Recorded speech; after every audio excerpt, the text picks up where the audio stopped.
Hai, Assalamualaikum dan salam ya cyclist. Bertemu lagi dengan saya Hafiz dalam WSC Nice Day minggu ini. Dalam episod kali ini, episod persoalan minggu ini, episod 10. Seperti biasa, korang yang selalu mengikuti saya akan menjawab segala persoalan dan juga komen-komen yang ada dalam video-video YouTube yang pernah saya buat sebelum ini. Okey, kita mulakan dengan persoalan minggu ini yang pertama ya. Angah 85. Ada masa buat video cara nak setting FD dengan RD tuan? Yep.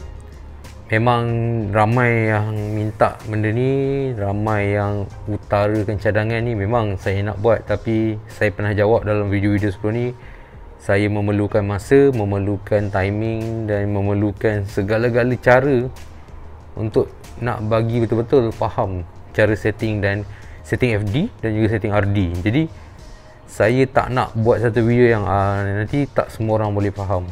Okay, so insyaAllah akan ada sampai masanya nanti saya akan buat video tu. Okay, terima kasih kerana memberi cadangan. Okay, yang seterusnya, Pengulu Bantin. Hai bro, salam bro. Boleh tak untuk topik-topik akan datang ulas berkenaan kelebihan model MTB ataupun road bike terbaru? Okey, sebenarnya memang ada terlintas saya nak buat benda-benda tu semua, tapi sebenarnya sebabkan kekangan masa, saya bekerja dan saya juga malam saya membuat bike service.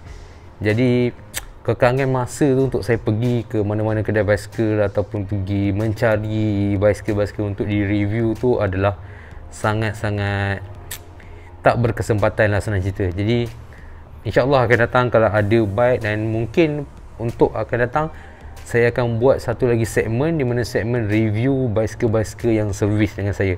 InsyaAllah saya ada cadangan, ada planning pada benda tu. Jadi kalau korang yang tengok video ni, kalau rasa apa cadangan saya ni, iaitu nak buat review basikal yang hantar servis dengan saya akan cuba. Dan komen kat bawah ni cakap nak. Ok, terima kasih. Itu cadangan saya dan juga long term planning lah untuk selain segmen persoalan minggu ini. Syafiq Saidi, terima kasih sama-sama. Real E, last kayu basikal masa sekolah, terpaksa tengok video ni sebab dah lupa cara pakai pump. Haha, tak ada hal bro, hidup sentiasa kena belajar.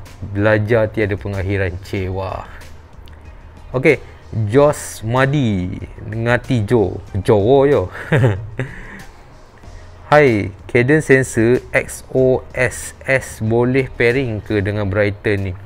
Actually apa saja jenis meter, kalau nak di-pairingkan dengan macam Brighton punya cadence sensor yang saya jual, saya rasa tak ada masalah, asalkan meter tu boleh detect ANT Plus dan juga Bluetooth Smart punya sistem, insya-Allah boleh, tak ada masalah. Okey, kecuali kalau ada setengah brand tu dia nak pakai yang tu saja, tu lain lah. Okey, seterusnya daripada Buzzly Buzz. Bang, boleh request buat jenis-jenis front derailleur tak? Sebab macam-macam jenis ada kan. Boleh utamakan brand Shimano tak untuk yang MTB? Okey, sebenarnya front derailleur bukanlah satu pilihan. Okey, dia bukanlah satu pilihan. Front derailleur ni dia adalah satu, macam mana cakap, dia bukan kita nak pakai yang tu ataupun nak pakai ni, tak.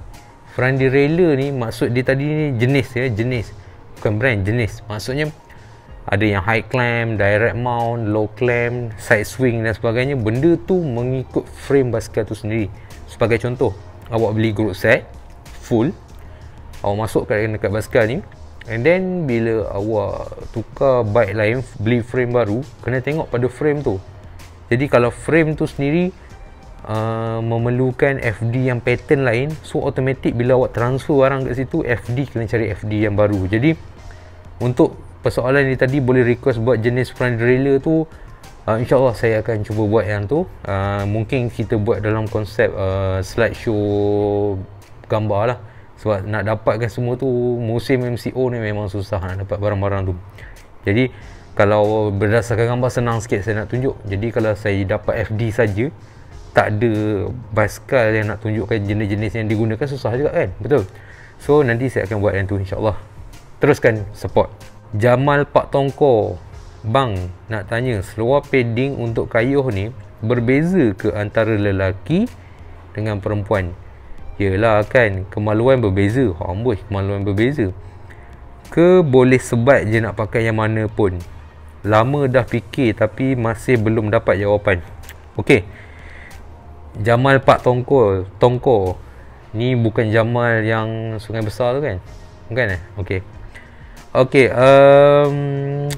sebenarnya kalau ikutkan setengah brand, ada setengah brand tu dia memang buat khas untuk lelaki dan untuk perempuan. Ada setengah brand pula macam brand Santik, dia kita panggil apa, unisex punya seluar, so lelaki perempuan boleh pakai. Jadi ada setengah brand yang membezakan seluar lelaki dengan seluar perempuan ni selalunya dia punya lebar bahagian punggung. Okey, bukan lebar punggung, sorry, kain tu, material di bahagian belakang tu sedikit melebar yang untuk perempuan, melainkan berbeza dengan perempuan. Even though yang lelaki punya kalau dia pakai size XXL sekalipun, walaupun kita fikir dia besar kan, saiz pinggang semua, tapi untuk perempuan still lain. Okey, so dia yang membezakan dekat sini selalunya kalau yang betul-betul pure lah, pure lelaki dan perempuan ni, kita boleh tengok dari segi kain tu di bahagian belakang tu sedikit besar di bahagian belakang, bahagian punggung. Dan lagi satu, di bahagian padding ni tak sama. Maksudnya kelebaran depan dengan kelebaran belakang tu berbeza. Sebab untuk lelaki dan perempuan tak sama kita punya tulang punggung tu, tulang bawah tu, tulang tongking lah orang panggil. Jadi ada setengah brand, kalau yang unisex punya brand pakai je, tak ada masalah. Cuma kalau contoh kata yang korang jumpa brand tu tapi brand tu ada yang perempuan saja pun boleh pakai juga, tak ada masalah sebenarnya. Sebab yang penting padding tu, kalau korang je lelaki pakai padding yang perempuan tak ada efek pun, sebab dia padding lagi lebar. Kecuali kalau perempuan pakai padding lelaki mungkin ada problem sikit, mungkin tulang punggung tu akan duduk terlebih daripada padding, so takut sakit lah. Itu dia punya jawapan untuk persoalan yang dia tadi lah. So kalau dia cakap tadi yang mana nak sebat ke ataupun lelaki nak pakai perempuan punya pun boleh, tak ada masalah. Super juga, contoh kata dia perempuan dia kena pakai M, so dia nak pakai yang seluar lelaki M mungkin tak boleh, mungkin perempuan tu kena pakai seluar lelaki tapi L, sebab dia nak lebar pinggang tu boleh cover untuk lebar dia punya punggung lah. Okey, yang seterusnya Mikael Hazian, bang, pedal saya ada karat sikit jadi susah nak buka, nak buat macam mana ya? Pedal karat ni sebenarnya bukan pedal lah, actually bukan pedal karat lah, actually pedal, mana-mana pedal lah, pedal karat ke pedal biasa ke.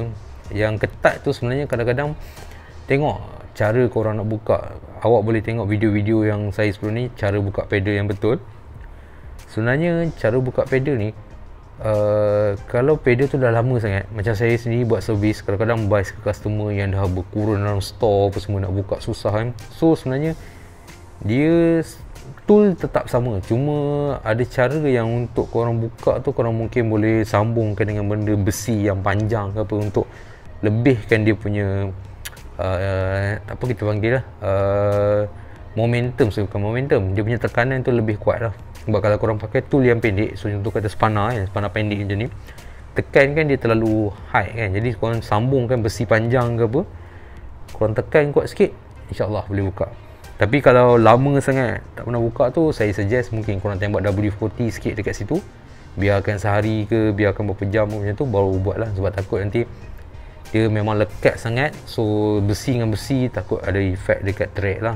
Tapi yang paling penting, arah untuk buka tu kena betul, jangan salah. Takut nanti tempat yang patut korang tekan ke belakang, korang tekan ke depan, dia akan makin ketat, so bukan makin longgar. Okay, It's Udin, salam bang, kalau saya nak upgrade dari 9 speed 30T ke 9 speed 46T, perlukah tukar RD? 9 speed 30T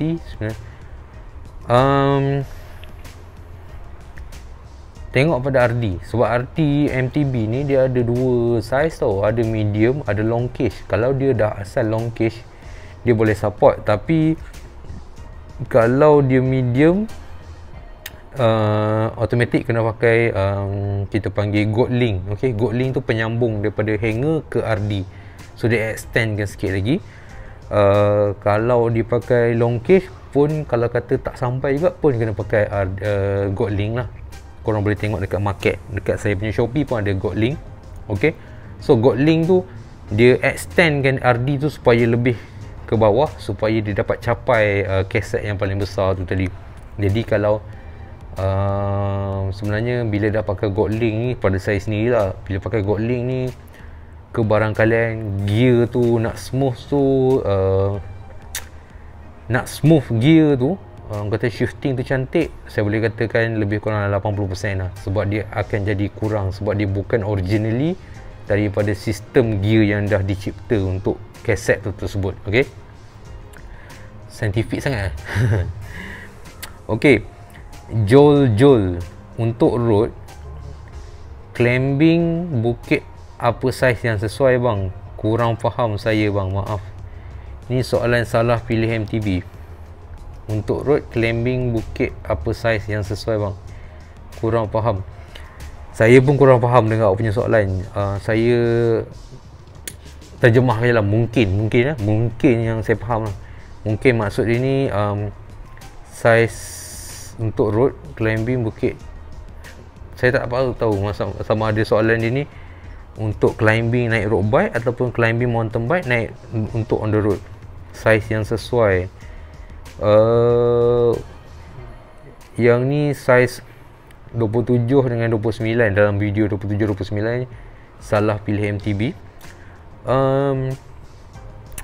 Kalau dekat sini, kalau dia tanya lah, ni fahaman saya lah, kalau dia tanya 27 atau 29 mana yang sesuai untuk naik bukit, saya suggest 27 sebab tayar dia kecil.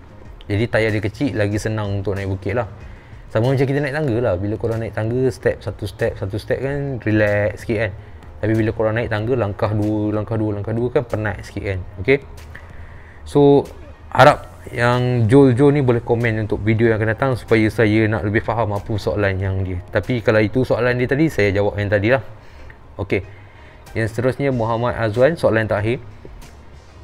Ada jual kat mana valve tu ya? Oh okay,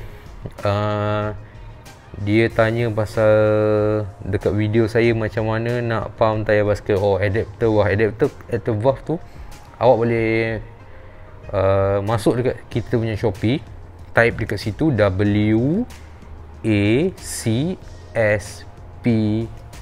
Waxpa. Dekat situ ada saya jual adapter pump ataupun valve adapter untuk pump, ataupun dekat Shopee mana-mana, dekat mana-mana market, kedai-kedai basikal mesti ada jual adapter pump. Okey, selalunya kalau kita pakai yang Presta valve tu memang kena pakai adapter. Kalau kita nak pergi pump dekat petrol pump, nak pergi pump biasa, kepala dia tak sama. Jadi kena pakai adapter valve lah. Okey, itu dia saja persoalan minggu ini yang saya jawab untuk minggu yang sebelum ni. Jadi seperti biasa, terima kasih banyak-banyak yang menonton, terima kasih banyak-banyak yang support, yang subscribe, yang komen, yang cuba bertanya. Jangan malu, tak apa, komen je kat mana-mana video. Mungkin korang nak jumpa orang, nak jumpa mekanik, malu, takut nak tanya kan. So komen dekat bawah ni, tak apa, saya akan cuba jawab. Okay, jadi terima kasih kerana menonton. Bertemu lagi dalam video yang akan datang. Jumpa lagi. Bye. Assalamualaikum.